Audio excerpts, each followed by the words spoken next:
Samuel. En los días antiguos de Israel, cuando el pueblo todavía no tenía reyes y cada generación luchaba por mantenerse fiel a Dios, nació un niño cuya vida cambiaría el rumbo de toda una nación. Ese niño fue Samuel.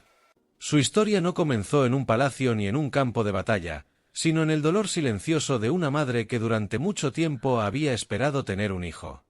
Su madre se llamaba Ana. Era una mujer de fe profunda, pero su corazón estaba herido porque no podía tener hijos. Sin embargo, Ana no endureció su corazón ni se apartó de Dios. En lugar de eso, llevó su sufrimiento al lugar sagrado y lo derramó en oración. Con lágrimas y humildad, pidió al Señor que le concediera un hijo, y prometió que, si lo recibía, lo dedicaría enteramente al servicio de Dios. Dios escuchó aquella oración. Al cabo del tiempo, Ana dio a luz a un niño y le puso por nombre Samuel, un nombre que quedó ligado para siempre a la idea de haber sido pedido a Dios y recibido como respuesta del cielo. Desde el principio, Samuel no fue visto como un niño cualquiera. Su nacimiento fue entendido como una obra de la misericordia divina. Cuando Samuel todavía era pequeño, Ana cumplió la promesa que había hecho. Lo llevó al santuario, donde servía el sacerdote Elí, y allí lo dejó para que creciera en la presencia del Señor. Cada año volvía a verlo y le llevaba una túnica pequeña hecha con sus propias manos, como señal de amor fiel.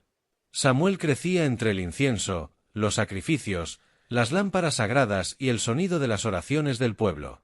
Mientras el niño Samuel aprendía a servir con pureza, alrededor suyo había una realidad dolorosa. Los hijos del sacerdote Elí, que también servían en el santuario, se habían corrompido. En vez de honrar a Dios, se aprovechaban de su posición, trataban con desprecio las ofrendas y causaban escándalo entre el pueblo. Una noche ocurrió el acontecimiento que marcó para siempre el destino de Samuel. Mientras descansaba en el santuario, cerca del lugar donde estaba el arca de Dios, recibió el llamado divino. No entendió al principio lo que estaba sucediendo. Era todavía joven, y la voz del Señor no le era familiar de la manera en que llegaría a serlo después. Pero aquella experiencia dejó claro que Dios estaba levantando a un nuevo siervo en un tiempo de decadencia espiritual. Samuel aprendió desde temprano algo que sería la base de toda su vida.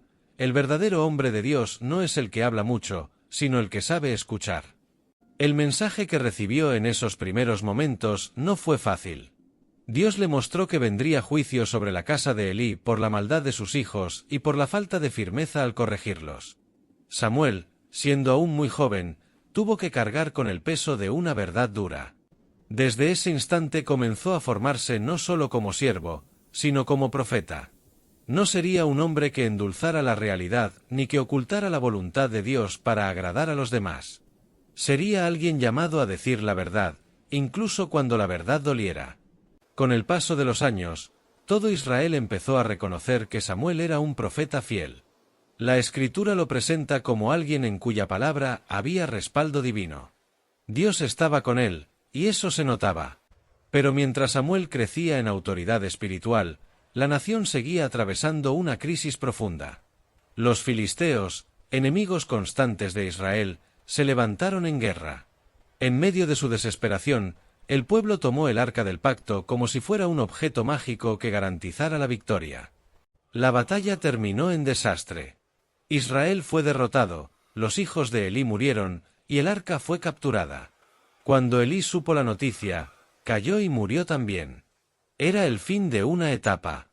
Después de aquel golpe, Samuel se levantó poco a poco como la figura espiritual principal de Israel. No solo era profeta, también llegó a ser juez, es decir, guía del pueblo en un tiempo sin monarquía. Recorrió distintas ciudades, enseñó, corrigió, exhortó y llamó a Israel a volver al Señor de todo corazón. Uno de los momentos más importantes de su ministerio ocurrió cuando convocó al pueblo al arrepentimiento. El pueblo respondió con ayuno, confesión y humillación. Entonces los filisteos se prepararon otra vez para atacar, pero Samuel intercedió por Israel y Dios les concedió una victoria sorprendente. Después de aquella liberación, Samuel levantó una piedra conmemorativa y la llamó Ebenezer, que significa piedra de ayuda, para recordar que hasta ese momento Dios los había sostenido. Ese episodio resume muy bien la esencia de Samuel. Él no guiaba a la gente hacia su propia fama, sino hacia la memoria de la fidelidad de Dios. Samuel entendía que el pueblo necesitaba recordar. Necesitaba mirar atrás y reconocer que no había llegado hasta allí por fuerza humana, sino por la ayuda del Señor. Con el tiempo, Samuel envejeció.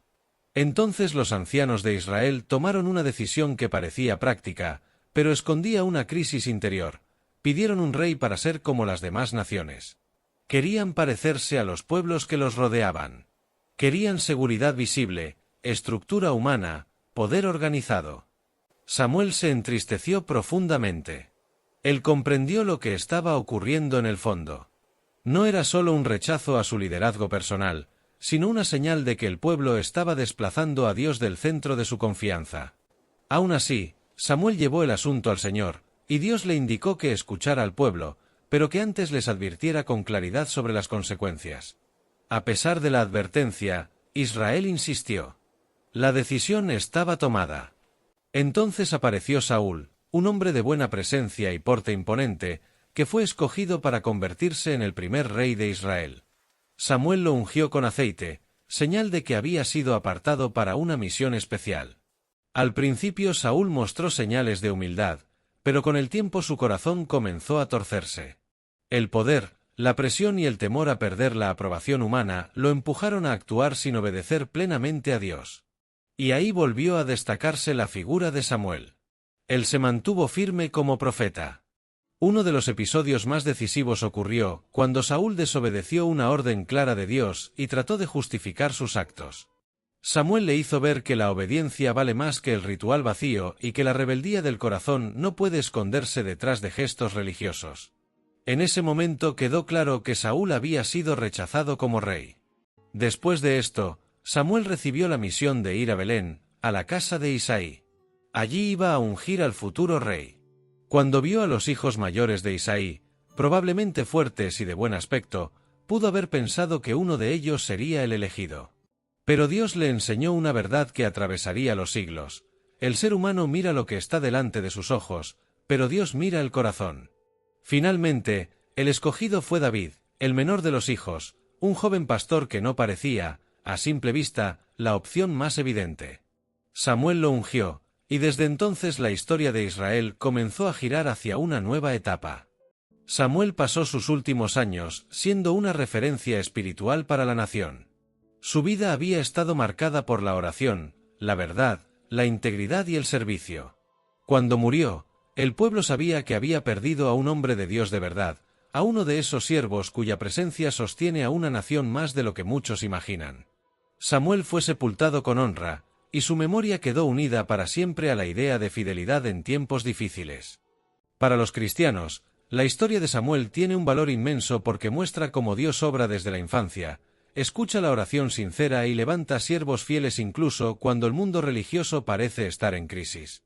Su historia enseña que la verdadera grandeza no nace del cargo ni de la apariencia, sino de un corazón rendido. También recuerda que Dios sigue obrando en tiempos oscuros. Cuando parece que todo está confundido, Dios no ha perdido el control. Él puede levantar personas fieles, familias de oración y vidas consagradas para traer luz en medio de la oscuridad. La historia de Samuel también señala una verdad central para la fe cristiana. Dios busca obediencia real, no religiosidad vacía. No basta con tener símbolos, costumbres o palabras espirituales si el corazón está lejos. Además, Samuel prepara el camino para la historia de David, y desde la mirada cristiana eso es muy importante porque la línea de David desemboca, generaciones después, en Jesucristo. Así termina la historia de Samuel, el niño nacido de una oración, el muchacho que aprendió a escuchar, el profeta que no vendió la verdad, el juez que guió al pueblo, y el siervo fiel que estuvo de pie entre una época que moría y otra que estaba por nacer. Su vida fue un puente, una lámpara y una voz. Y quizá esa sea la razón por la que su historia sigue conmoviendo siglos después. Porque Samuel recuerda que Dios todavía oye a los que claman, todavía llama a los humildes, todavía corrige a los que ama y todavía busca corazones que estén dispuestos a escucharle de verdad.